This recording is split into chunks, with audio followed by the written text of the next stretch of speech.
Welcome to the Adventure Photo Show. My name is Steve Reichert, and this show and this channel is all about telling your story with the camera, having fun doing it. And tonight, I want to do a little bit of photography Q&A with you guys, Sunday night chat, where you guys get to pick the topics, ask the questions, and we'll talk a little bit about, well, photography. That's usually a good place to start, but we'll see where it goes from there.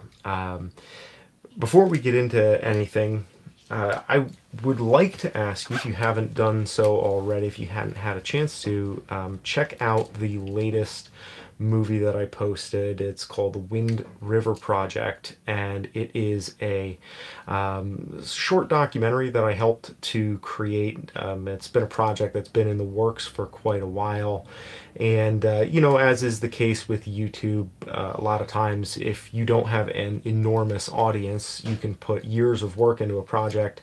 And if it isn't jam-packed with a lot of searchable terms, then you might get very little traffic on it. And so if you haven't had a chance to check out the Wind River Project, please do that, because I've put several years of work into being a part of that film, that project, and it's actually quite good. It's quite different from what you are probably used to seeing, at least over the last several months here.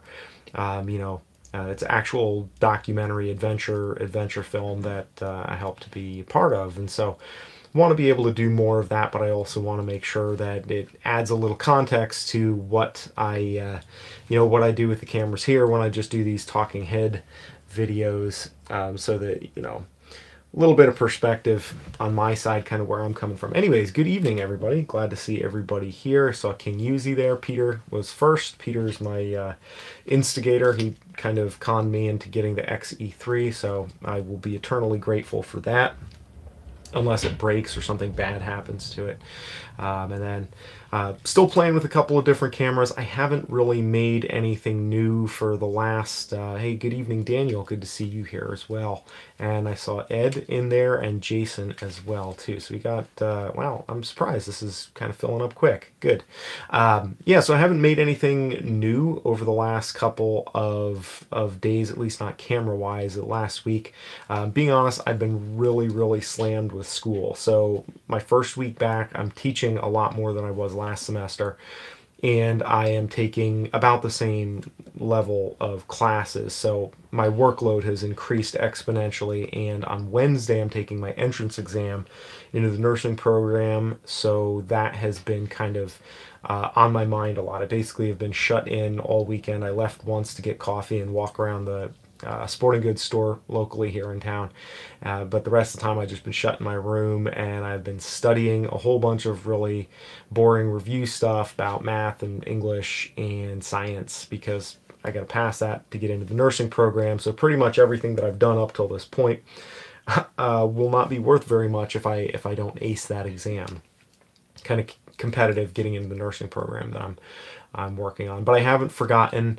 I have three videos really that I need to do, and so that what I have in the works, what I'm going to be doing over the next couple of weeks.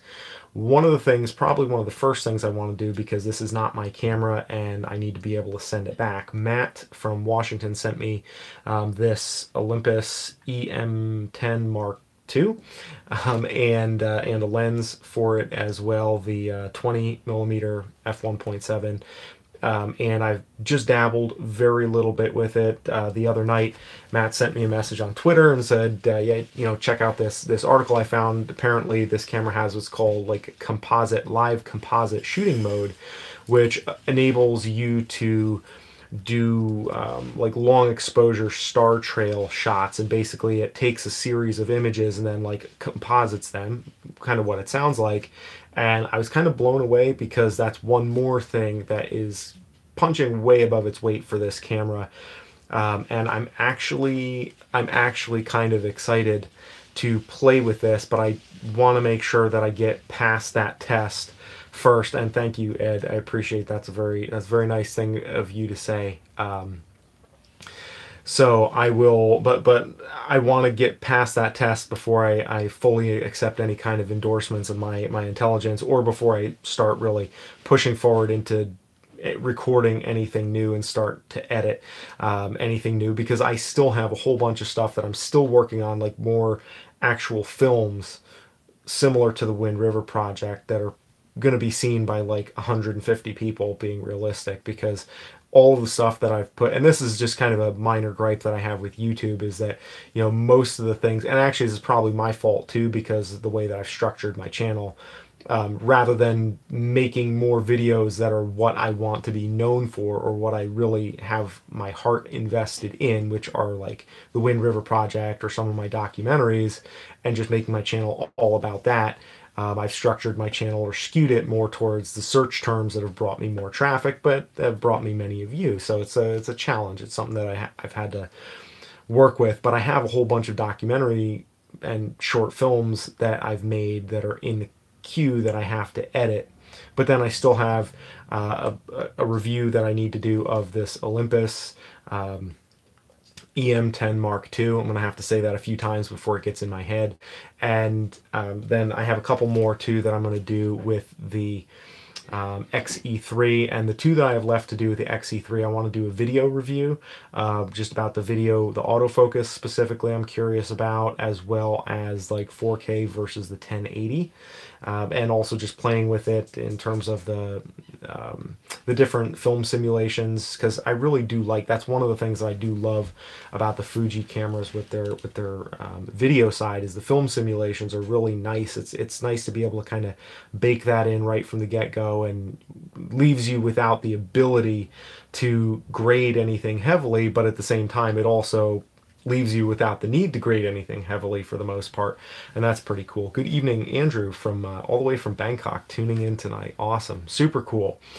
So I want to do one about movie, or the video feature, video side of the XE3, and then I'm also going to do one specifically about these little pancake lenses, the two worst lenses from Fuji, and I say worst in air quotes as best I can while holding stuff. I want to do a video about these two lowest rated or least desirable lenses, which are the 27 and the 18, which both are lenses that I got to shoot with the XE3, because of the fact that a camera this tiny begs to have lenses that are equally tiny, and they are the cheapest and least sought after lenses, and usually the most derided lenses in the forums and in the YouTube comments. And I think, at least from my testing so far, I haven't really compared them directly together, but I've used the 18 a lot. Actually, in one of the videos I released last Tuesday, the night photography video, I used the 18 for a lot of those shots, and I found it to be very good, especially for the trade-off in the size and weight, given how wide of an angle you can get with it. I really was impressed with the 18, and I found the same thing to be true with the 27, which is just tiny. I mean, this is a tiny little, I mean, it's almost pants pocketable, this camera with this lens, and it's not a bad, it's the performance is outstanding. It's just a little bit of a weird focal length. So that's been the only thing that's kind of dampened my enthusiasm for the 27. But that notwithstanding, the value for money there is really good, and also the value for economy of space is really good. And when you're buying a camera this tiny, having that little extra space is good. But back to the Olympus camera for a little bit, and I'm not, don't get carried away here, but I'm gonna put this out there. I'm not switching to Micro Four Thirds at this point, but I'm curious, given the fact that this camera is like $300.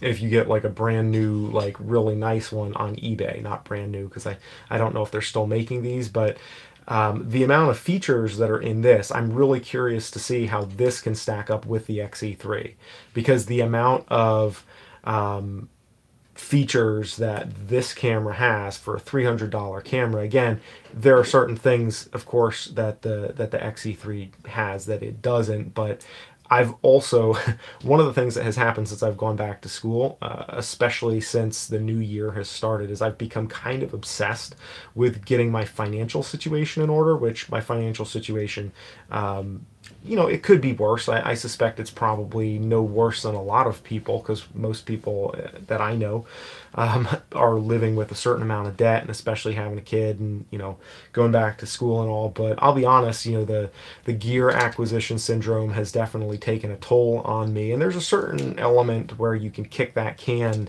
down the road. You can say, yeah, I'm going to take on a little bit of extra debt to buy this camera and to buy these lenses, and I'll pay it off eventually. But I've made decisions that were not advisable from a financial standpoint in terms of the gear that I've bought, and kicking that can down the road has only compounded that.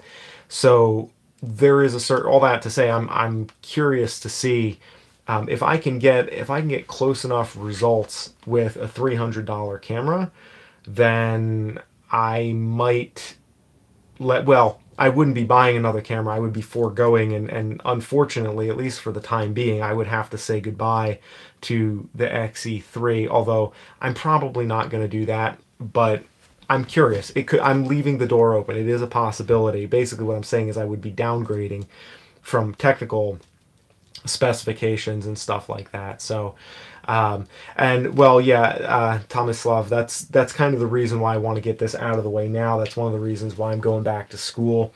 That's one of the reasons why I am, living with my dad while I'm going back to school, rather than renting my own place and trying to, do things in a way that would be more favorable in terms of what I want. It's a short-term sacrifice, so I can really get my act together and get squared away and put money away, so that she's 3.5, well, closer to 4 actually now, and I really want to have my act together, and it's worth it to me in the short term to go back to school, get a career in nursing where at least I have money coming in that's dependable, and get out of debt, and beyond that even start saving money, and then use that as a springboard to be able to then kind of go back into photography when I have a little bit more cushion, and be able to say, okay, now what camera do I want to buy, and chase the stuff around there. So if it does seem like a good idea, and I have to crunch the numbers and test the cameras, but if it seems like a good idea, I am not unwilling to sell the XE3 in my Fuji kit, which is much more expensive, in order to just kind of strip down everything. To actually, I probably wouldn't buy the Olympus, because I don't think I could possibly part with the GH5. I would, kind of strip everything down to like the GH5 and just my vintage glass, and I would just use that until I'm out of school, got my debts paid off and everything. And I'll come back to Fuji at some point, just because I love Fuji cameras. It's not really a matter of like, it's not a matter of like whether which camera is better. It's a matter of saying, here's where I am right now, and like every little bit that I can do helps to get a little bit closer. And frankly, a lot of it really boils down to the mental part of things, where you say, okay, I'm going to choose not to buy more gear because I need to get out of debt. And like when I get across that line and I pay off my debt, then I'm in a different position. Then I can save up money and go from a much better place to be able to start buying more gear. But unfortunately, I think what happens is when you get past a certain point with debt, and I've never been a compulsive spender. Honestly, I had a couple of bad years in my life on a personal level, um, you know, and I took it out with retail therapy. And unfortunately, my drug of choice was camera equipment. I should have found something like Beanie Babies or something that was a little bit less expensive, or maybe like actual drugs that probably would have been healthier. But I landed on camera equipment and lenses, and it's just like you get past a certain point. And also, I was experiencing some pretty significant depression over the last couple of years too, and you get to that point and you're just like, it's never going to get any better, and there's nothing I can do about it anyways. And maybe if I buy this camera, this lens, it'll give me some sort of creative, gusto that'll kick my career over the edge, is going to do something. You tell yourself these stories, and plus you don't feel the impact, you don't feel the pain of going into debt anymore, because you're already in debt. So it's just like, okay, well, what's the difference between 7,000 and 10,000? And it's like, okay, well, what's the difference between 10,000 and 15,000? Before you know it, it just gets easier and easier. Now, to be fair, I don't have $15,000 worth of debt from cameras, and I have student loans from way back in the day, the first time I went to college for my philosophy and English degree. And then, of course, I found out the philosophy companies weren't hiring. So I have about 5 grand of that student loan, plus I have the trailer, and some of you may remember the trailer that I used to live in, living on the road, living the dream, hashtag van life, back in the day.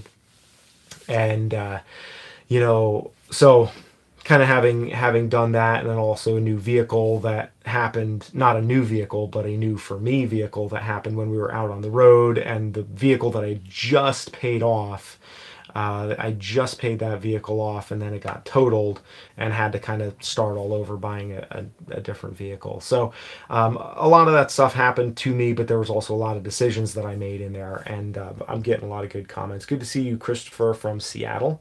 I'm glad to see you checking in there. And thank you for Jason and Peter. I appreciate the love and the compliments about the waterfall shots. I was really happy with those too. And it's ironic that river, I've driven across that bridge and past that river tens of thousands of times in my life since I was a little kid. And I've only gotten back interested in that river since I've been back home living with my dad and kind of going stir crazy because it's right next to the sporting goods where I go to like ogle the fishing stuff, because I've been getting back into fishing stuff too. And ironically, it's a it's one of the most polluted waterways in the state for sure, if not in the country, which is really sad because it's beautiful, a lot of history. It's actually one of 3 rivers in the world, I believe, that flows from south to north. It flows from New Jersey up into New York into the Hudson River. So I'm going to be spending a lot of time there once the weather gets nicer. You're actually like, there are warnings, you're not supposed to swim there, definitely not supposed to eat the fish there. Because there's like all these toxic algae blooms and stuff because there's so much crap that runs off from sewage treatment plants, pharmaceuticals, and fertilizers. So like it's really ugly. So I think I may actually, in the coming couple of years that I'm going to be in this area, try to find a way to do something with my cameras and the time that I'm going to spend out there fishing anyways, to try to create some, I don't know, I hate to say awareness, but try to do something to help get that river cleaned up, because when I was a kid, that was, it was a really big part of my life, and now kind of went away for a couple of decades, and it's just really gone to hell in a handcart. Um, so yeah, I got a couple comments here. Um, from yeah, it's not about what you have, but it's what you do with it. I think that's very true. And part of the problem is that when you are compulsively spending, and I think this is different for everybody, but when you're compulsively spending and you're depressed and you have these things going on, which I think is something that is very common in a lot of people who are creative, and especially a lot of people that get into photography, because photography tends to be something that's a little bit withdrawn, isolated. It's a solitary type of sport. There's a certain type of person that gets attracted to photography, and at least I know what I love about it is the fact that I can kind of be creative, but I also don't have to put myself out there too. Hey, G Spirit from North Carolina, good to see you here. Thanks for checking in. You don't think about things from a rational standpoint because you are just kind of, you're not in a good place, and so you're using your spending to medicate yourself in some way. And the worst thing about it, it's not like, oh, I'm going to buy a new Corvette, because that would just be stupid. Like, what am I going to do with that? But it's like, oh, I have a camera, I'm going to make my money back on it. I can talk myself into this, because yeah, but if I just had that lens, then I would be able to do X, Y, and Z, and then maybe I would be, and you talk yourself into something that either you don't follow through on, or it's much harder to follow through on, in my experience. So that's kind of where I've been with all of that. And again, just thinking about ways that I can, again, I'm not settled on the idea of going back and selling any of my camera gear, but I'm open to it because right now I can see very clearly the exponential benefit. It's like I'm digging myself out of a hole here, and I want to get the biggest shovel that I possibly can, to borrow an expression from Dave Ramsey. And if anybody else here is in any sort of financial difficulty as a result of, well, anything, I would highly recommend listening to Dave Ramsey, because he has a lot of really fantastic input, advice, and that's one of his sayings. Tiff, good evening, Tiff. Glad to see you on here after our little chat on Twitter. Tiff says, "Can you use the camera to make money by posting photos on one of those stock photo sites and actually help with any debt? That way you can keep your gear and it works for you." Um, the problem is the amount of time and like building up. Yes and no. I think that at the end of the day, like the time that it would take me to do that and to build a body of work that would be desirable, where I would be making any money off of it, would be very. I would be able to make more money effectively by just doing more videos for YouTube, and it's the cost benefit analysis there with the time frame. As far as, and I'm sorry I missed this comment earlier, the filming with Magic Lantern Raw. I honestly, I'm sorry, but I don't really know much about that. I have never shot with Canon cameras just because I just flipped a coin when I first started shooting, and I was like, Nikon. And that's kind of the way that I've always gone ever since then, and being perfectly honest. That's like literally how I made the decision. And the further I went into the Nikon ecosystem, I found that the cameras got better, so I never felt obligated to go back and give a fair shot to Canon, although I realized that, for generally speaking, the rule of thumb, Canon tends to be a little bit warmer, tend to be preferable for people. Nikon tends to be a little sharper, cooler, better for landscapes, but that's rule of thumb that, there's still plenty of portrait photographers that use Nikon, and there's some landscape photographers that use Canon, but I've never shot any video on Canon. So anyways, where was I? But yeah, the whole thing about making money with the camera, that's what I've been doing a little bit with Patreon, and thank you to all of you who are on here that are patrons supporting this channel, Tiff, and Yusuf, and I don't know if there's anybody else on here right now who's one of my patrons, but thank you guys so much, because you do make these videos possible, because the time that I put into the channel, the time that I put into editing, there is some tangible feedback from that, and so it enables me to be less at the mercy of YouTube. And right now, when my time is divided between school and my family, because again, my family lives in Massachusetts, I'm in New York, and then I have school here in New York, plus I'm working, plus I'm tutoring on top of my working, then I'm able to allocate a little bit more of my free time, which is fairly minimal, but I can make it happen. Good time management, I can make it happen where I have the time and the ability to put more time into my creative stuff. And that's one of the reasons why I haven't gotten rid of, it sounds very nasty. I don't, it's not like let me kick this camera to the curb. It's just a question of like, right now I could use $1,000 or $1,200 more than I could use that camera. Especially when I have the GH5, which I know that, if I narrow it down to one camera, then I have one camera that I can do all the things. I still have the income potential. I'm not giving up the income potential by only having one camera, and I kind of kill two birds with one stone. The only thing that takes a hit is my childish desire to have all the cameras, and specifically the camera that I think is the sexiest, but I would be left with the one camera that enables me to do all the things that I really need to do in order to have the income potential, which I hate to break it to everybody, is the GH5. It's not any of the Fuji cameras, as much as I love the Fuji cameras. But the Fuji cameras, it's more of a romance that I have. It's less of a business relationship that I have with the Fuji cameras, just because of the amount of video work that I do. Yeah, Jason, I think you're right about the stock photo sites. They are oversaturated, and I've sought out some stock photo sites that specialize in the type of photography that I do, the adventure stuff. And number one, there are a lot of people, and I'm not fishing for compliments when I say this, but I mean this honestly, there are a lot of people who are a lot better than I am. And when I say better, I mean that they have, in some cases, it might just be like they have a better eye all the way around, but in a lot of cases, it's just that they have a much broader spectrum of things that they're shooting because they're not living in upstate New York with their dad and they don't have a family and they're out on the road shooting and doing this stuff pretty consistently.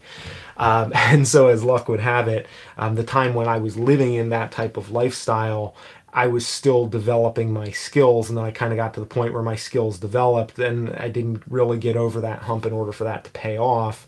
So now I have a little bit more of an eye, but I don't necessarily have, I don't have the time to keep the variety and the stream and the influx of new photos coming, which is really, from what I've researched anyways, what a lot of, successful stock photographers have is they look at different types of things that different types of clients might want, and then they shoot things that kind of capture these different tropes that they would be looking to put into their marketing. And again, it doesn't mean that I couldn't do it, but just for the time and the effort, I could pick up a couple of hours tutoring at the college, which is something that I'm doing already, tutoring English and writing, which is really hard for a lot of people and came naturally to me.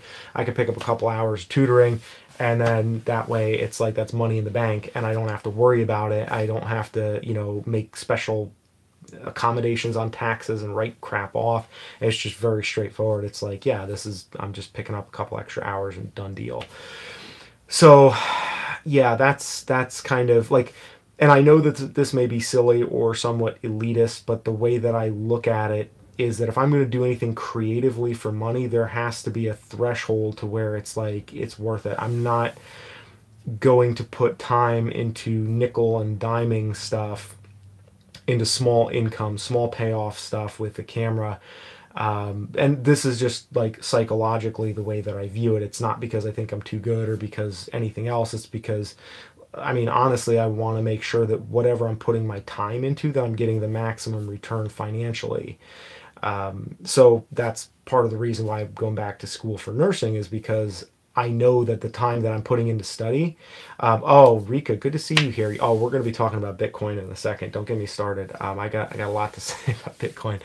Um, One of the reasons why I went back to nursing school is I know that the time that I'm putting in now, when I get out, I know that I'm going to have a job, and I know that it's going to be predictable, and I know that it's going to be regular, and I know that it's going to give me at least security on some level that I can kind of move forward from that point. So, to me, it's worth it to invest my time that way, and then that way I can be more selective. So, for example, if I go back into, or as I, try to couple professional photography as sort of a side hobby or side gig with nursing as a profession, I'm going to use nursing to supply the majority of my income so that I can be very selective about anything that I do with my photography, and that I can turn down anything that doesn't like have a pretty sizable payoff in it, where we're not talking like, at least a couple $100 here, give or take. That's just the way that I've set it up, and also because in the short term, paying off my debt is really the priority that I have, and in order to do that, gotta, not look for the things that would justify the financial decisions that I've made with my gear acquisition syndrome up to this point, but rather say, okay, looking at what I have, what's the fastest way to go from A to B? And maybe I should do a new YouTube channel about that, because I've been thinking about a new YouTube channel. But anyways, yeah, let's see, where are we here? I got Christopher just won the $1,000 in the state lottery. Good on you, my man. What lens are you thinking about getting, Christopher? What lens, what system? I'd be curious to hear where that goes for you. And let's see. Thank you, Andrew. Thank you for the compliment on the black and white waterfall. I appreciate that. I really like the black and white waterfall. Wasn't part of it, honestly, was just that the color photos were the colors were weird. I didn't all that artificial, like, I guess, fluorescent light out there from all the street lights and the house lighting. It just made it really weird, where I couldn't get the I couldn't get anything to look quite the way that I wanted it to. So I kind of just pulled the ripcord and went for black and white. But that worked on some of the photos. So I actually printed the one black and white photo of the waterfall. I printed that one, and I really like the print. I'll show you that once it's done, once I get that like fully finished and kind of flattened out. Andrew also says, I'm a firm believer in one camera, one lens, even though I have latent gear acquisition syndrome. Same. I agree 100% in theory. It's only in practice that I diverge from that, Andrew. Um, but I think you're 100% right. And Peter, I hear what you're saying too. Kind of adding your support of what Tiff is saying, and you guys are right in terms of making the money back with the camera. I'm in a position now where my question is just that, when it comes to making my money back with the camera, it really is, do I even need two cameras? Do I need the second camera, the XE3, to make my money back? Because if I sold the XE3 and the lenses that just magically kind of, they just snuck in. I don't know how that happened. I got these extra lenses with it now. Um, you know, Really, if I sold that, I could theoretically make my money back with the GH5, I believe. Hey, Matt, good to see you here. I was just talking about your lovely Olympus camera a little bit ago.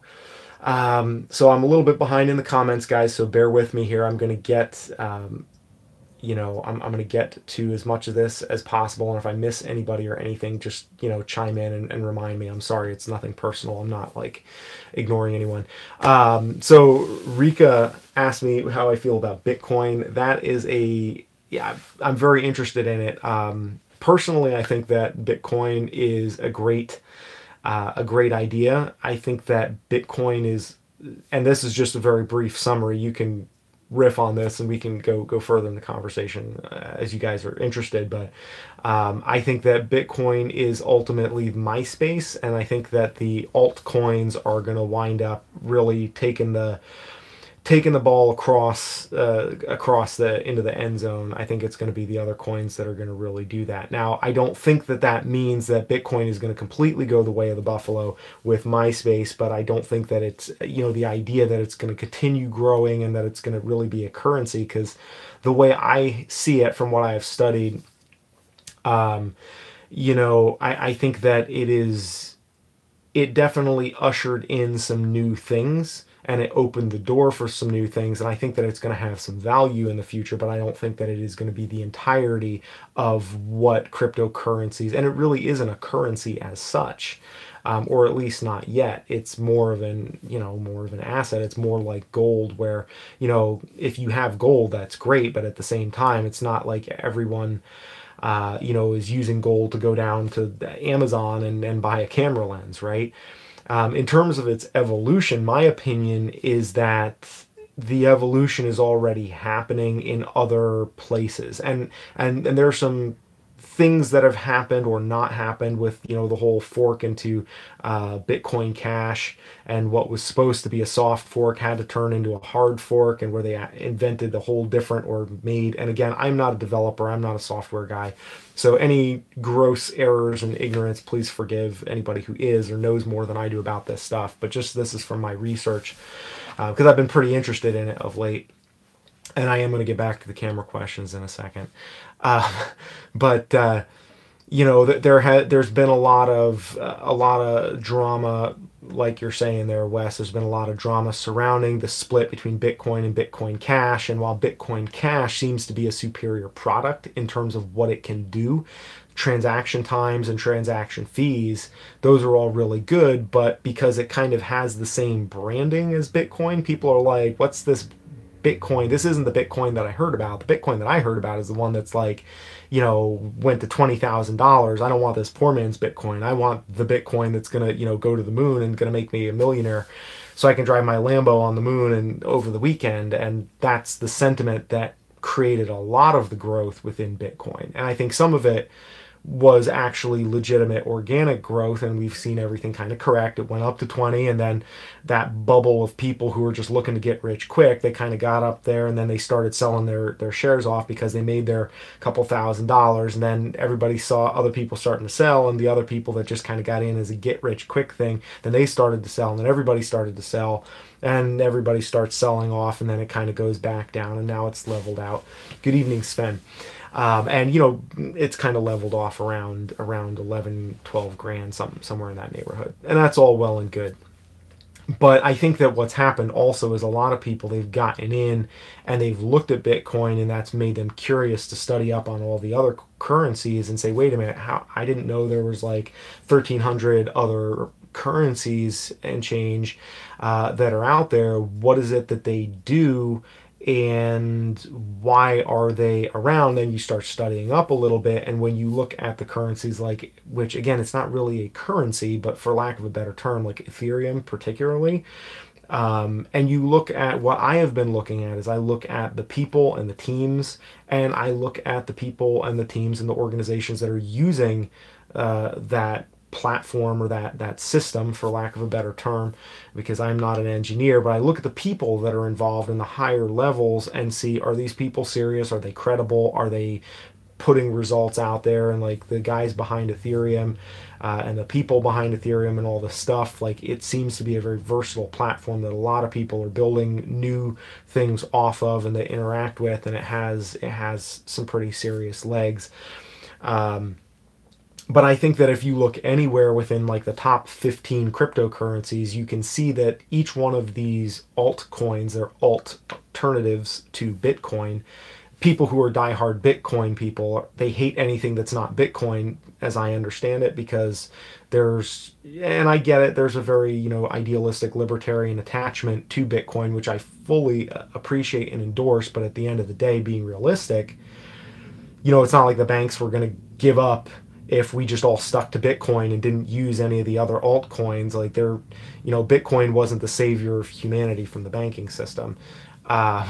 It was one of those things where, there were holes and people just made other solutions. And so for all of these different currencies, you have a different currency that solves a problem for a very specific group of people, or specific function, or a specific market, where it stores information, provides liquidity in some cases for different market segments, where you have things like, Ethereum, which is geared more, as I understand it, more towards like contracts and information, then like written information, like contractual information. And you have stuff like Tron, which, again, there are criticisms of Tron certainly as well, but where it's like a decentralized data storage thing, where, they're talking about in the future being able to have like a site that functions like YouTube, but without the oppressive censorship of like a central company that owns it, but rather it's all decentralized.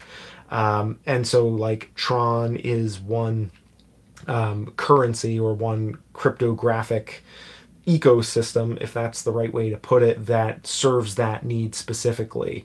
And there's different currencies that do different things. Like Ripple serves like within banking systems for transfer, but anyways, yes, Peter, the Lightning Network proposal to drastically speed up transactions from 3 to 7 seconds to 10 thousandths of a second. That would be very interesting. I know that's something that they've been talking about for a while. Hasn't happened. And, it'll be interesting to see what happens, because I can envision a scenario in which, that changes things, where the Lightning Network gets implemented and it really makes things faster. And I think ultimately what it really boils down to is that if it does, and if Bitcoin actually begins to work as an actual currency where it can really be transferred easily, then that's good for all the altcoins too, because at the end of the day, the rising tide, lifts all the different ships. Because pretty much when you see Bitcoin go down, you see everything go down. There aren't any coins really, for the most part, that have a trend that is not in lockstep with what Bitcoin is doing. So if Bitcoin goes up, that's great, because then everybody else, I think, is going to benefit from it too. And Scott, yeah, I agree 100% about the majority of like banking as a system. It's robbing poor people, and it's shameful. But at the same time, I think that it's also very naive to think that something like Bitcoin is going to be able to supplant and replace and do away with banking on the overall. I think it's realistic to think that altcoins like Stellar, for example, Stellar Lumens, that they're geared towards serving unbanked people. So people who just don't have access to a bank, people in developing countries and stuff like that. I think that for them, the cryptocurrencies are going to be a big benefit and a big bonus. But yeah, so that's my opinion about the cryptocurrencies. If you're interested in investing in them, I would say don't put any money in them that you don't want to lose or that you're not willing to lose. And for the love of everything that you value, do your research first, really read thoroughly, study up on it, and don't just buy because like, oh, it's going to the moon. And anytime you see people like the going to the moon and driving your Lambo on the moon, that stuff, that's always a bad sign. That means that like you want to find good solid information, take some time, learn the trends, buy at a dip, which right now everything is kind of at a dip, and be prepared to just like hold for at least a year, because what's happened to so many people that I've seen is that they go in and they're just like, oh, I was going to pay rent with this and I got my landlord to give me an extra week, and I took all my money and I dumped it in on Bitcoin. Here we go. Like, let's go to the moon now. And then Bitcoin is like, and it goes down. They lost their rent money. They sold. They're screwed, and they couldn't afford to do that. But this what I have done, which still is probably not the greatest strategy, is to take money that I have that I'm able to work with and put it in and just say, okay, I bought at the best prices that I could, but I'm not going to freak out about it and try to, make my money back over the weekend. I'm going to let this sit for a couple of years, because if you look at any of the cryptocurrencies that are in like the top 15, top 20, probably even like top 50, but I haven't studied all of them. None of them have, first of all of them have started low and they have progressively gotten higher with spikes and dips in the middle, but they've all consistently gone up. And as far as I know, none of them have kind of like reached a point where they like just hit a cliff and were just like, oh, this used to be really good and people had a use for it and it was growing and it was consistent, everything was good, and then it just fell off the face of the map and went to zero and exploded. That hasn't happened. So if you can look at it from a standpoint of longer term investing, put it away, get it out of your, buy what you make your choices based on the things that you understand and the technology that really appeals to you and that you believe in, and then make that choice and let it stay, and just but only invest what you can afford to be without for at least a year or two, so that you have a chance to see and take some time to look at it. Because most of the thing, and I would recommend talking to people about it, which is why I love talking about this stuff, although I don't feel like I'm informed enough to like really give any expertise on it. I think that a lot of what I see, I mean, I can recognize BS when I see it. And there's like, if you Google it, basically everybody in any sort of financial media nowadays knows that it's guaranteed hits if they just put up either some fear or some like praise of cryptocurrency. So it's like, this thing is going to the moon. And then they write something that's just like, some obvious fact that everybody knows, and it's just completely worthless or completely speculative. And it's always like, yeah, you just need to buy this one thing and you're going to be a billionaire. And then it's like, well, we can't really guarantee anything, but if we were thinking about this, we might have thought this like 3 months ago, but now we're really not so sure. It's like, wait a minute, what the hell is your headline of your article about? It's kind of ridiculous. Or on the flip side, it's like, oh, everybody's, who bought this coin is going to just lose their ass. Like, they're just going to lose everything. And then you read it and they're like, well, it did lose a bunch, but it still is up like, 3,000% over like 2 months ago when it really started to take off. And so it's like, yeah, maybe nobody knows anything. That's the problem. So the best thing you can do is look at what the trajectory of the market, study that out, and look at the growth and look at the problems that they're trying to solve with the technology. And when you see a problem, that appeals to you, that you're like, yeah, this is a problem that needs to be. I mean, like, that's why I bought Tron, and I didn't buy a lot of it, but I bought some of it because it's like, I'm very familiar with the problems of centralized command over media. And with YouTube, and I'm sure a lot of you guys are too. There's a lot of you, I think, that probably hold political or social beliefs that are not necessarily embraced by the leadership at Google. And so when a lot of times, you know, well, the value, honestly, that I see with the cryptocurrencies, that and a lot of it is hard, frankly, is really hard to understand if you don't understand technology, like the technology behind it, which I only have a very vague grasp of the technology, to be very honest with you. But in a lot of ways, like before Facebook came along, most of us would say, how is data valuable? Like, how is a company going to benefit from knowing where I buy my deodorant? Like, who cares? Like, yeah, you want that? Yeah, go ahead and take it.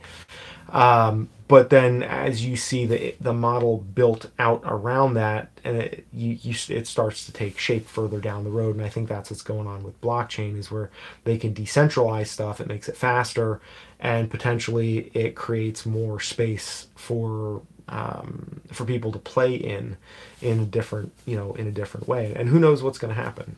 I don't A lot of it is kind of the same stuff that, if any of you watch Silicon Valley on HBO, the main character there, the little fella's talking about, decentralized internet, where in a lot of ways I think that there's some similarity there conceptually, where it's decentralization, because the internet was, built an opportunity for natural for rapid movement of information and ideas and value, but it also didn't do anything to break the paradigm of centralization. And it did a little bit, because it removed some of the gatekeepers. And so now I have a channel now that, almost thanks to you guys, thank you, has almost 7,000 subscribers. I'm huge. I have a huge following now with almost 7,000. For me, it's huge. I never thought I would get there. I was surprised once I broke like 500, and then whatever. But like, that's all possible now because of the internet, and I think that the blockchain technology is going to do more of that, and that's how I understand it. But if you go on Reddit, you can understand it a little bit more so, and it takes time to research and to really wrap your head around it. And Ed, if you want to talk about trading haggis, that's what needs to happen. I need some haggis, because our government is shut down currently. And I think that we might be able to sneak some haggis into the country, because you can't buy real proper Scottish haggis in the US. Like the stuff that they have on Amazon, because it has like sheep, it doesn't have like brains or guts, or has something that is like the FDA doesn't like, because the FDA frowns upon true haggis. You can't get decent haggis, and like, I had it for the first time when I was in Scotland a couple years back, and it is amazing. It was delicious. I don't care what's in it or how revolting it it is from a practical standpoint. I don't think about that. I just put butter on it and I eat more. um, Yeah, thank you, Jason, about the YouTube's recent policy changes. Those are pretty much a bummer. But at the same time, I think that, and this may be unpopular, but I'm going to say it anyways. Like, I think that, if you put in the time to build an audience, they will. Thanks, Matt. I don't know if I'm in a position to make organ meat, process organ meat here in my dad's kitchen right now, but we maybe talk about that offline.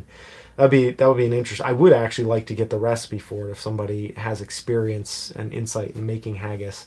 Bitcoin to haggis. I mean, we cover all the bases here. And before we get off the cryptocurrencies, Yusuf asks, how much do new currencies go for? Is it like 2 or 3 or a few per $100? Could you invest $10 and buy loads of new type and watch it grow? And the answer is, it depends.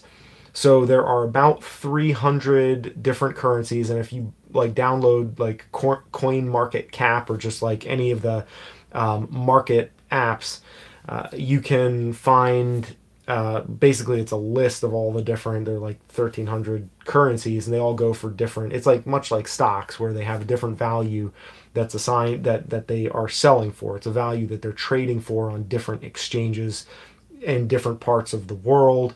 And then the value that's reflected in the app is an aggregate, like they give you, it's a market aggregate, so you can see, it might be selling a little bit more in Korea and maybe a little less in Great Britain, or what have you, but they give you a market aggregate to see what the coin is worth. And newer coins, of course, sell for less, and as they get more people buying into them and investing in them, then they go up progressively in value. The goal is that you want to buy a newer coin. You want to try to see around the corner, theoretically, which is also harder to do because there are way more risks the earlier you get on board.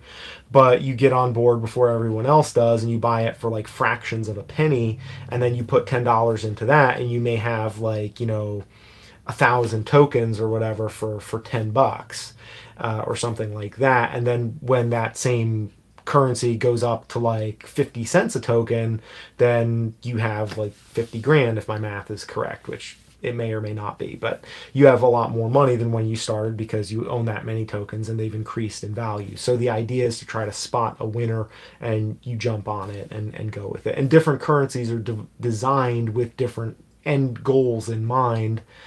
And there's different quantities of different currencies. So certain ones like Bitcoin, there's not a lot, relatively speaking, of Bitcoin compared to something like Litecoin, which has several hundreds of millions more tokens, I believe, that exist.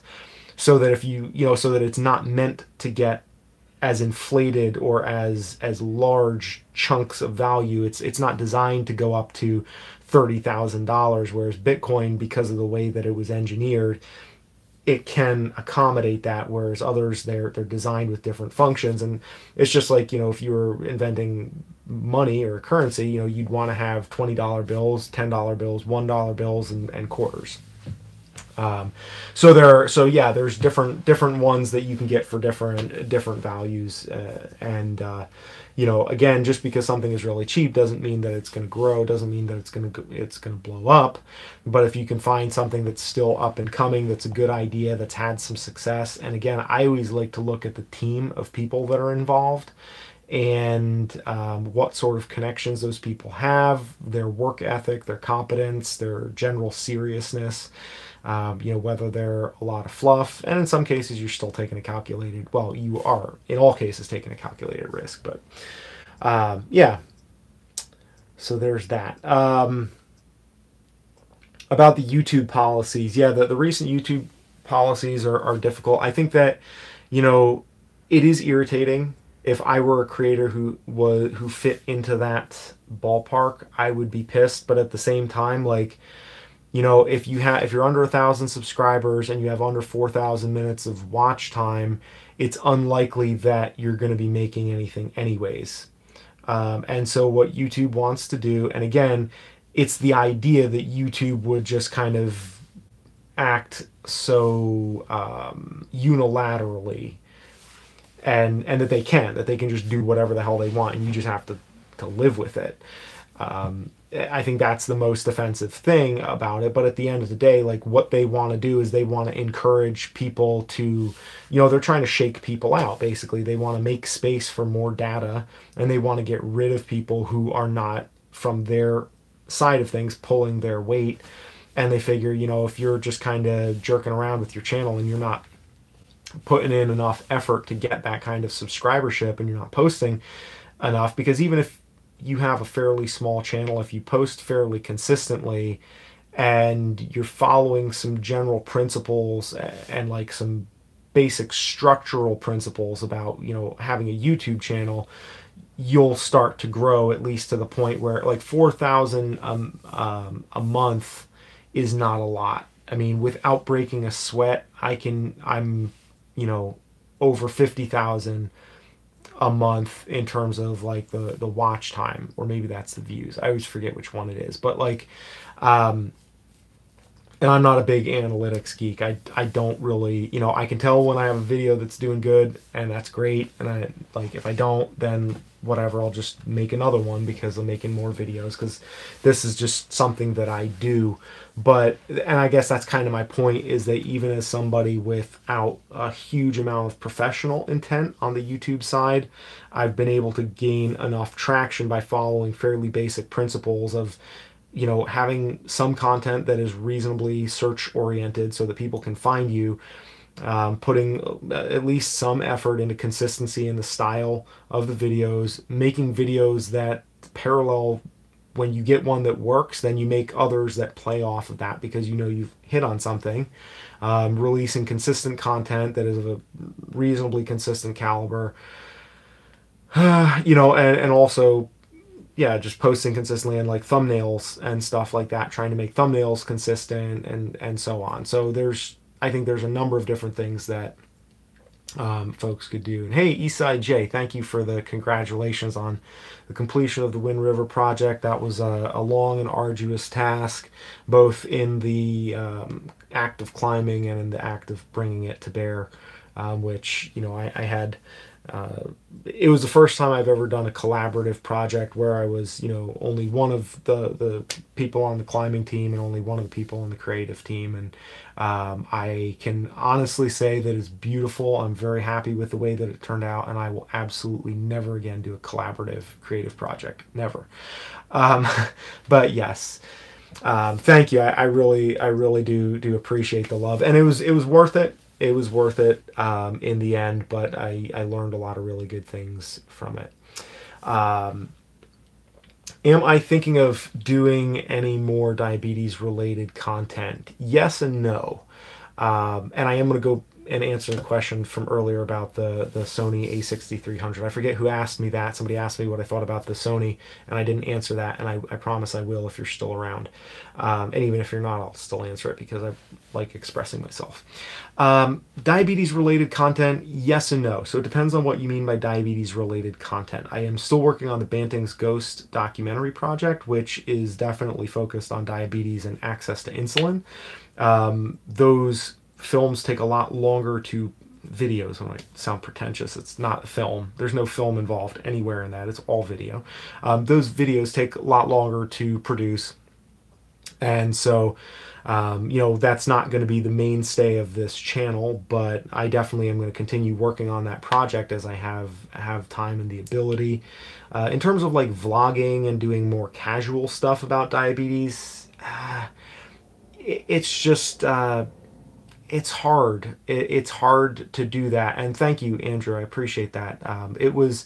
I really enjoy doing the more like the Banting's Ghost videos. They are very, very personal to me. They mean a lot to me. So even though that one video took me like however long, like months to complete it, and it's got like 300 views, where I can say, oh, the Fuji XE3 has great image quality and good low light noise performance, and like slap that on YouTube and get 1,000 views for that. Something that has a lot more value in my mind, and that I put a lot more effort into and really crafted a little bit more. So I don't do those for the views necessarily. But with the diabetes stuff, yeah. So I don't know if that answers your question. I mean, I'm always happy to talk about stuff related to diabetes and diet and low carb dieting and exercising with diabetes, all that stuff. I love talking about that. But in terms of making that a big mainstay on my channel, I don't see it being a huge part of my content strategy, because this channel is more somewhere between like outdoor stuff and creative stuff with reality, like the more focused. If this is a scatter plot on a graph, there's some outliers around outdoor pursuits and around just general storytelling, but the majority of everything is really more towards photography at this point on this channel. Now, I talked about this the last live stream that I did, I guess it was like a week ago or 2 weeks ago, whenever. I've thought a lot about starting a new channel, just because like I don't really have a huge amount left to say about photography. Like, I've kind of said everything that I want to say. I'm not buying any more new gear. I'm not making any new photos. I'm not you know, I don't know. Yeah, Peter, that's an interesting idea.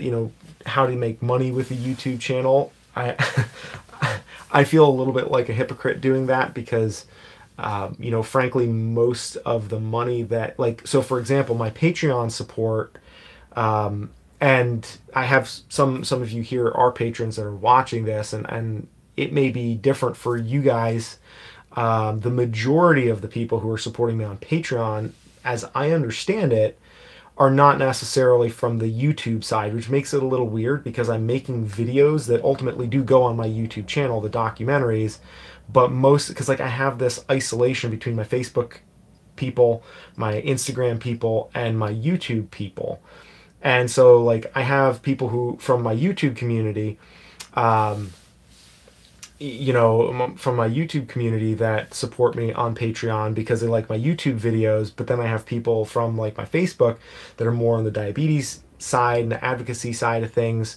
So there's a few different points there. But yeah, and I'm always happy to. And the other thing too, there Eastside J, is that I've found that it is a lot harder to like. I would much rather, honestly, if somebody, because here's the thing, there's a lot of people that they're not really interested in hearing another person's opinion about when it comes to diabetes and diet and all that stuff because it's a very personal condition. They manage it the way that they want to manage it. I manage it the way, I mean, like, I shut out instantly when somebody says the word vegan diet or raw food. I'm just like, nope, goodbye. Um, and so a lot of people are like that. And what I've found is that if somebody's interested enough to reach out to me and send me an email and give me their phone number and say, let's set up a time to talk, I would rather spend 2 hours talking to them on the phone and saying, okay, start to finish, like, this is what you need to do. This is what I've done. This is what's worked for me. Not medical advice because I'm not a doctor and I don't play one on TV, right? But, to really get down to business with them, I would prefer to do that than do a whole bunch of like death by 1,000 paper cuts type of thing when you're struggling to get people to care about something. And part of it is that I've spent so many years talking so much about the diabetes stuff is that like I feel like I have like kind of a 3 year to 4 year time limit where I do something and I'm really into it, and then kind of after that point I'm just like, nope. Well, Dexcom doesn't want to make me a rep after I have beef with Dex. I mean, I don't have real. They don't know who I am, I don't think. But I don't have much in the way of. I don't like Dexcom because I think their business practices are. I'm not a fan of their business practices. I think they price their stuff outrageously high, and they put too much priority on trying to reimburse their shareholders instead of making a good product that everybody can use and that people can afford out of pocket. I actually did a video on my Facebook that's up there. It's one of the most recent things I did on the Living Vertical Facebook page. If you want to watch it, about the Freestyle Libre. And oh crap, I'm not gonna go through that. Oh, whoa, man, I'm getting yeah. See, I get all excited here talking about Dexcom. Gets me all worked up. But the Freestyle Libre is much better in my opinion. It's much less invasive, way cheaper. Like, it is a tenth of the cost of the Dexcom system. And the fact that, and it's good, to bring some competition in. But anyways, yeah, I'm sorry, I took that too literally when you said Dexcom should make me a rep. But yeah, if you ever have any questions, just reach out. Got a couple more comments back here. Ed, yeah, I like that. A camel is a horse designed by collaboration. That's brilliant. I've heard that somewhere before, but I'm imagining it with your accent. And that's very good. Let's see. Mike Buford asks, are you making a full-time living on YouTube? Mike, I am not making a full-time living, not even close. What I do make is enough to keep me, like, to pay for my internet, basically. It's enough to pay for my internet and enough to, well, right now my Amazon, so I have a couple of different income streams on YouTube. I have Patreon, which isn't just about YouTube, so that's what makes it a little bit difficult because so the volume of my supporters who are on Patreon, which is monthly contributions, and then they get rewards or perks in return. Most of those people supporting me on Patreon are not YouTube channel followers. So the work that I put into YouTube doesn't necessarily translate into my Patreon community being happier, which is something that stresses me out to no end. It drives me insane. And then but I have right now, I have about $500 a month on Patreon, and my project that I'm really working on there. And certainly I do have a couple of folks who support me from YouTube on there, and they found me through YouTube, but they support my Patreon that really is going to support my documentary work that I am doing. And then on YouTube, right now, ad revenue, I make, before Christmas, I had 1 month where I was like at 140 for the 30-day period, which was pretty good. And right now I'm somewhere around like 115, so it's kind of dropped off, and it goes by, the analytics track it by, past 28 days. So generally speaking, I can usually count on around $100 a month off of YouTube ad revenue, and then Amazon links, which I always put down below my videos. Of course, we talk about gear and buying things. Amazon can be anywhere from $15 a month to like, $150 or $200 a month. So all told, on a good month, I can make maybe like $900 on a good month, through all of my creative efforts combined. But that is not but that's not enough to even pay rent in like a single bedroom apartment, and I'm in upstate New York. I'm like 2 hours away from the city, so where I am in New York is not at all, this is not like super expensive living, and I can, but the thing is, it's a very nice supplement. And that's the way that I would look at it for most people. And I think that different people have different goals and strategies based on what they want to do on YouTube. Exactly, Jason, that's right. It's a hobby. It's a nice hobby income. And if I could make that much, more or less, off of what I'm doing, then that's enough income for where it's worth it for me to put my time into that. But it's never going to be, at least for me, I don't see it at this point ever becoming quit your job income now. And that's why I'm in nursing school now, is because I want to get regular job income that leaves me with time and mental clarity. Because part of the thing is, like, when you're doing YouTube and you want to make it, that's going to be your full-time job, or any sort of creative effort, like you have to be hitting home runs, or at least you need to be putting runners on base every time you get up to bat. When you have a regular job, you can be a little bit more driven by your own creative desires and say, okay, this is what I want to see out there. I can, like the Wind River project, for example, the video I was just talking about that we just finished, that's got 200 views. It's as good or better than a lot of the stuff that is out there in the genre, but my channel isn't well known for adventure stuff. I'm not Peter McKinnon, or Red Bull or GoPro or Black Diamond or what have you. So whatever, but like I can devote more of my time safely to making stuff like that if I have a job that's paying me, that's not tied to this stuff. And I think that that's a much stronger position to be in, because if you look at what's the long shot, and this is something I wish I had. I'm sure people told me this when I was younger, but I just didn't listen because I was kind of stuck up and I thought I knew everything. And I still am, I guess, on some level. It also depends on who's the person that's telling me that. But like, making it financially in a creative field is absolutely possible. But it is always going to be a long shot, because the competition is so great and the value of your work is so subjective. And I appreciate the compliments, and AJ, what you said earlier, about more people should watch it, or I should have more views. I appreciate that immensely, and the support and the encouragement that I get from you guys that are part of these live streams. It means a huge amount to me, because I'm kind of isolated. when I'm out here and I'm not, with my family and what have you, and having people that understand the struggles of creative pursuits and photography, like friends, friends that understand, that get you in a way that like other people don't. Like that's really important, and I value that. However, if I had a nickel for every time somebody left a comment on my videos saying, "Oh man, this is really good. This is better than like these channels that have tons of subscribers or whatever. You should have more views," I'd be eating nickel soup tonight, and I'm not.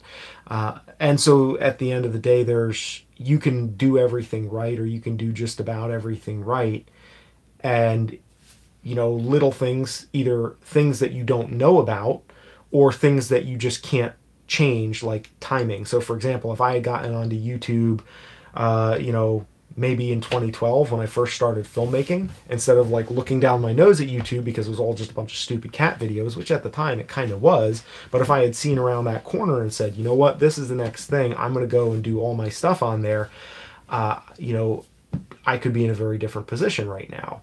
And that notwithstanding, I mean, I don't think it's too late for people to get on YouTube, but I think that the quickest way to assure a creative, personal, and financial meltdown is to not build a solid table that's got legs under it. And the idea is that if you build your table is what you need, your support that you need to keep level, your income, your sanity, etc., and the legs are different income streams that you can rely on. And the idea is that you should always be able to kick one leg out from under that table without the whole thing collapsing. And if your main source of income is YouTube or some creative venture, your legs are always going to be a little bit more shaky and prone to fail, because everybody could love my work, and guess what, maybe they have a rough month at work and they can't afford to kick in anymore. I mean, times are not easy for everybody. Maybe they decide that they're going to go into YouTube full time and they got to circle the wagons and pool their resources. Maybe one of them gets offended because you tweet something that they don't agree with and they have a different political view than you do. And they're just like, yeah, that jerk, why should I support him? He doesn't, agree with my view on X, Y, or Z. And believe me, like that's one of the reasons, and Tiff, I was talking to you about this earlier. I would probably start some sort of a social political, a channel that has some level of social and political commentary on it, if I wasn't concerned, at least right now. I mean, I'm sure I could build an audience and change horses midstream, so to speak, but there are definitely people that are big supporters of my work, and not even necessarily just big financially, although that's part of it, but also people who I've been friends with in my work, that through the work that I've done through Living Vertical, who I know would just bail, or be really offended if I were to express a lot of my political and social views. And I mean, that's kind of weak sauce, but that's one of the things that's made me think twice about it. But again, if that's what all of I was relying on for my income, I would be completely stuck there. Right now, I'm not necessarily relying on it, but you know, I'm in a position where I'm working my way out of that, and so that I can make good decisions for myself and for my family based on all of that. So, um, okay, well, good. We have a what do you call them? A troll. Sweet. Um, King Yuzi says sponsorships from brands like GoPro would help with exposure. Do I ever approach companies about that kind of stuff? Great question, and that's one of the reasons why, like, and please understand that I mean this very sincerely. I'm not, but people do not understand how much time it takes, both physically, just like time and energy it takes to try to market yourself. And maybe this is just for me because I don't feel like it's something that comes naturally to me. But writing up a proposal, what happens is, like, you get somebody to answer the phone or answer your email, and then they're like, okay, well, put together a proposal and send it over to us and we'll talk about it. And then you spend like 5 hours, 6 hours on a proposal, and you're like racking your brains because you don't know exactly what you want. And part of the other thing too is, like, when you're at my size, you don't have that big, you have a big enough audience where it's fair for you to approach them, but you don't have a big enough audience where you can really kind of go in there and negotiate from a point of strength either. And so you wind up going, and as you're making this presentation that takes hours of time and creative energy trying to guess what they want, you keep cutting your value down because you're like, I don't have that big of an audience. They know that. They have all these other people that they could choose from. I'm either going to give them a figure that is what I know that I'm worth objectively, or in what I believe that my work is worth, and they're going to say no because they can, or they're just not going to say anything, or they're going to come back to me with something that would be advantageous for them, go figure, and not for me. And that has been the result, usually the former, where they just say, oh, that's nice, or like, no, sorry, we don't have anything. That's been the result in most cases, because for most companies that have any sort of a budget, and this is the trickiest thing with any sort of creative work that I have found, it's like either they're so big that they want, and you think, oh, well, they're that big, they should be able to afford to give me X amount of money for my channel, I'll be a great deal for them. They're not going to have to spend that much money, but they'd rather spend 10 times the money and get 20 times the result rather than spending a tenth of the money and getting a tenth of the result. So they're not interested in those small buys and those smaller partnerships. But then you think, okay, well, maybe I should just find somebody that's a little bit smaller, and I go that way. And I've reached out to some smaller companies, and it's like, okay, well, like, can we do this? And then it's like for example, there's a coffee roaster. I drink their coffee religiously, too much. It's just delicious coffee. I love it. I reach out to them and I say, look, like, you're a small business. I'm a small creator. Like, maybe we could help each other. And not, I've done it with more companies than just this, but this answer is fairly typical, where they're like, oh man, I don't even know how that works. I could ask my web guy, maybe he could figure out how that works. Like, how would you want to do this? Is it like a discount code or something wherein we give you a percentage, or how does that work? I'm like, well, yeah. And they're like, okay, well, you talk to the platform, you talk to, like, it's not WooCommerce, I forget what the platform is that they use on their website. But she was like, yeah, you call up the company and basically do 90% of the work for me, and then I'll tell you if I'm interested in implementing this and bringing you on as a partner. But I can't do this because I'm like doing 90% of the, like, this is the company that I'm approaching. They're like, yeah, I can't, I'm doing most of the web work, and they're stretched to to max capacity themselves.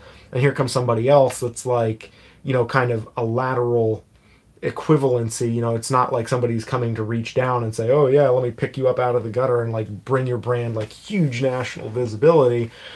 And so you get stuck in this small spot where either everybody is too big for you or they're too small. And then you get to the point where you're doing somebody else's work for them because they're too small for you. And so you got to find somebody that's right in the middle that fits with what you're doing. And with camera stuff, I mean, it's kind of hard because it's not like there's a lack of camera people on YouTube that are hungry for sponsorships. And then also you become reliant on that and you want to maintain it once you get something like that. And that's the other danger. So that can be a little bit problematic. So yeah, I've done and attempted a lot. I've attempted a lot of those partnerships, and they just, and it doesn't mean that it couldn't happen, but I've spent enough time when I had full-time availability to put into creating stuff, where I put full-time effort into that, and it was fruitless to the point where, you know, um, it just, now that I have other things that I'm doing, it's not necessarily worth my time to try to pursue partnerships like that when I couldn't even do it when I had full-time availability. And that might change. That might change moving forward. And yeah, I think you're right. It is definitely like all the best partnerships. Like, I've had a handful of really good partnerships, and you're exactly right, Jason. When they approach me, it's always, always, always been quite good, but when I approach them, it's never good.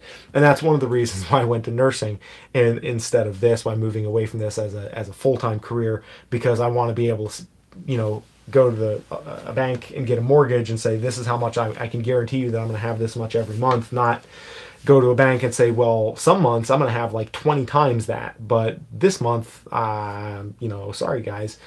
So that's the thing that's challenging about, or one of the things that's challenging about that. King Uzi says, maybe you need to think smaller then. If you can get just 1% of your audience a month to buy a print or something else, that would be 69 people buying something for $10, $30. and that's, that's $700 to $2,000 a month. And that would be really good. The only problem there is that when you start pushing your own stuff, and this is something that's always surprising to me, like people don't mind sitting through ads. They don't mind sitting, through Ty Lopez trying to con you into walking around a house that he rented to shoot this commercial and to tell everybody, oh, look at me, I'm so rich, you should take my advice on like financial stuff.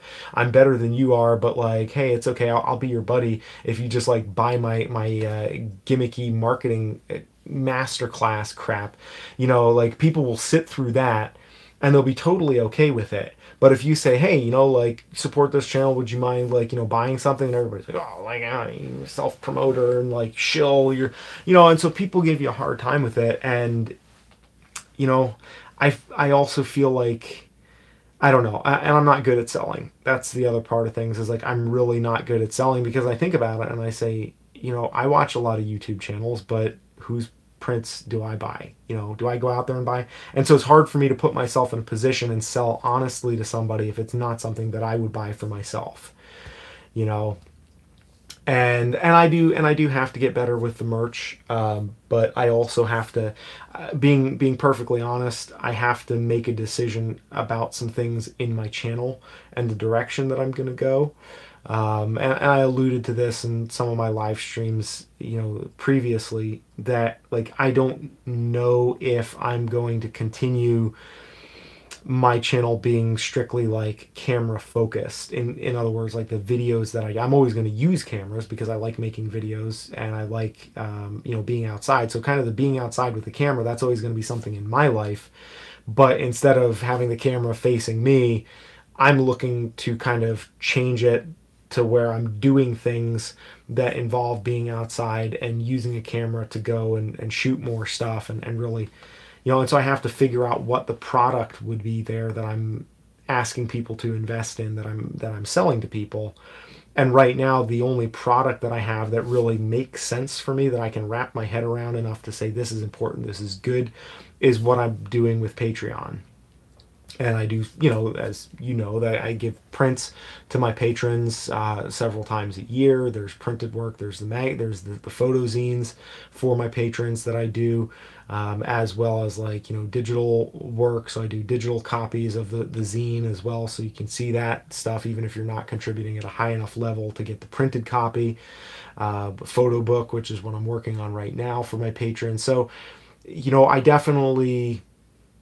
I got to figure it out. That's something that's always been kind of a sticky wicket for me. But you're right. I mean, I'm not disagreeing with anything that you're saying. You're right. It's just a matter of, the time and effort that it takes to implement it. Because part of the thing that happens when you're making a video, at any point, and it's hard not to think about it this way, and maybe my thinking is wrong, but there's a certain extent to which you're like, you're listening to yourself, and if you hear yourself go more than 4 seconds pitching something that you're asking from your audience, you're just like, nope, they're gone. And then you just can't go through with it because you know that you're just, or you feel like you're just, everybody is just flaking off, and you're shedding people. And I know that's a very pessimistic way to look at it. And I take to heart the fact that I've gotten a lot of people, and I know that this is wrong. I know that this is not accurate, and this is not the way marketing works. Is, you're not selling to the people who are just going to like troll your channel. Those people are never going to buy from you anyways. You got to sell to the people who really love your channel and love what you're doing. And so, I guess having said that, it's hard to ask. It's hard to ask people for stuff when you're worried about people just kind of losing interest and going. And you see the net impact a lot of times when people get kind of. I mean, even guys like, I don't know how many of you watch Video Creators channel with Tim Schmoyer, and his whole thing, it's like he's self-employed, like his channel is his business, and people still give him a hard time about the fact when he like says, hey, buy my ebook, buy my product, blah, blah, blah, and people just get so offended, and it's just like, what? It's so much more offensive when there's a personal ask, when somebody says, hey, like, I'm doing this thing, would you help me by, giving me a little bit, And having said that, that's kind of my soft pitch of saying, hey, if you want to support this channel, patreon.com/livingvertical. You can see what I'm working on, my documentary projects. You can see what some of the perks are that you can get. And, it makes a huge difference because it definitely gives me motivation. It's not even the financial aspect of it, but knowing that there are people who care enough to put a little bit of money and say, hey, $2 a month, that the morale boost there is significant. So that's something that is always appreciated if anybody wants to be part of that community and help us, help me keep doing here. But yeah, and I appreciate that, AJ. That's very nice. I appreciate that. And hey, Brian, good evening to you. Now, I actually have to go back a little bit. Matt said it's prudent. My channel is about fire and sustainable living. Interesting. I can't tell those people that I don't eat plants any longer. Made a new channel for that. That's funny. Yeah, there could be some repercussions there. Yeah, and I'm kind of in the process of deciding. Oh, I'm just scrolling back through the comments. Thanks, Tiff. That was very nice. You always say these like incredibly nice things to me, and that means a huge amount to me. I'm just looking for the camera question that I got like an hour ago that I never answered. Where is it? Where is it? Where is it? Back before the Litecoin.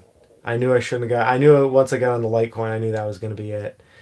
A couple things. So King Yuzi says I'm buying the G85 in a couple months with the 12 to 60 kit lens. Best prime lens for that. Ooh, that's a good question. And G Spirit asked, G Spirit, are you still on the chat? Just curious. Are you still on the chat, Mr. G Spirit or Mrs. G Spirit? Just curious. Yeah, the best prime lens. I mean, I think a lot of it, Yusuf, it depends on what you want to shoot with it. I think that for me, with video, I have a lot harder of a time using prime lenses. The Olympus, like the 25 and the 45, are both really, really nice, fast primes.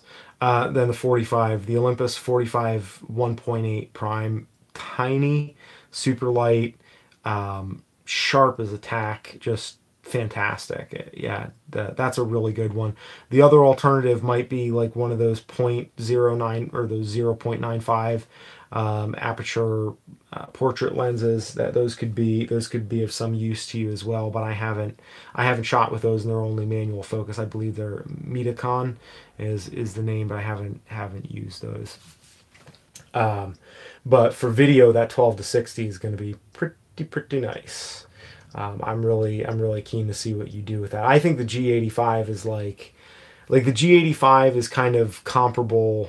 Well, yeah, it's a real. I don't know what to compare it to exactly, because I was gonna say it's comparable to the Fuji XE3, because XE3 has a lot of meat on the bone for very little money. But then, having played with Matt's camera and the Olympus OMD Mark 10 Mark II, like the amount of features and ability that camera has for like way less even than the Fuji, it's kind of making me rethink some of that in terms of my valuation of the cameras. But the G85 is really, really substantial. And actually, yeah, Peter, I think, has probably better info than I do about that. But honestly, well, okay. I'm gonna actually take a slightly different take on this, Peter. With the if you're looking for portrait work and you're shooting stills, I don't think having an OIS lens is going to be that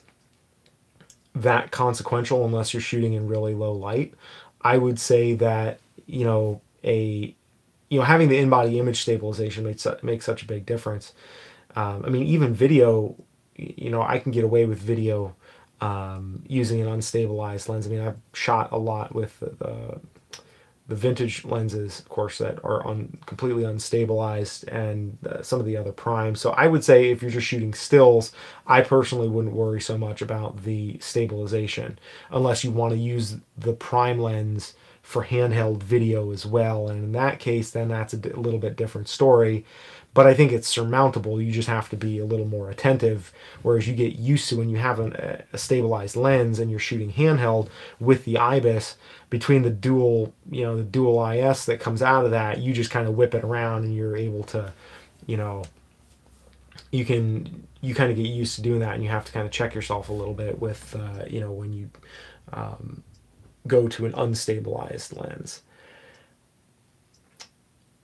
Brian Mercado says XT3 rumors new backlit sensor. Oh boy, don't even talk. You missed. I don't know if you missed the first part of this, but um, yeah, that's a whole nother ball of wax there. I can't even talk about new Fuji cameras, but that's something too. Um, yeah, Matt, I get what you're saying totally. The social commentary portion of the channel, sometimes you gotta shift gears a little bit, and that is something that I'm thinking about doing here as well. Like I mentioned last week, I still haven't had, like, I kind of have to get through Wednesday and get this entrance exam for nursing school out of the way, or the nursing program. I'm in pre-nursing at the school, but I have to get into the nursing program within the school.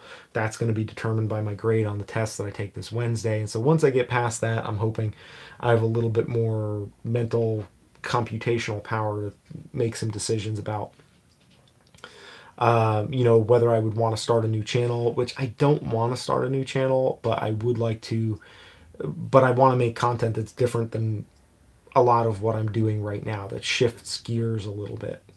And it might not make that big of a difference. It might not really change those of you who are here on the live streams, I would guess that we would probably find enough to chat about regardless, for many of you, even if I wasn't, always talking about cameras. So we'll have to see. I got to make that determination when we get a little bit closer to the point. But yeah. Let's see. Am I missing anything? Alrighty. Well, it has been 90 minutes. I'm going to start winding this down. And Peter says, I agree dual IS is best for video, but still quite useful. OIS Panasonic primes are the 42 and a half 1.7 and the 42 42.5 1.2 and 32.8. Yeah, I don't know a lot about. I mean, I did have the 15, but it was not stabilized.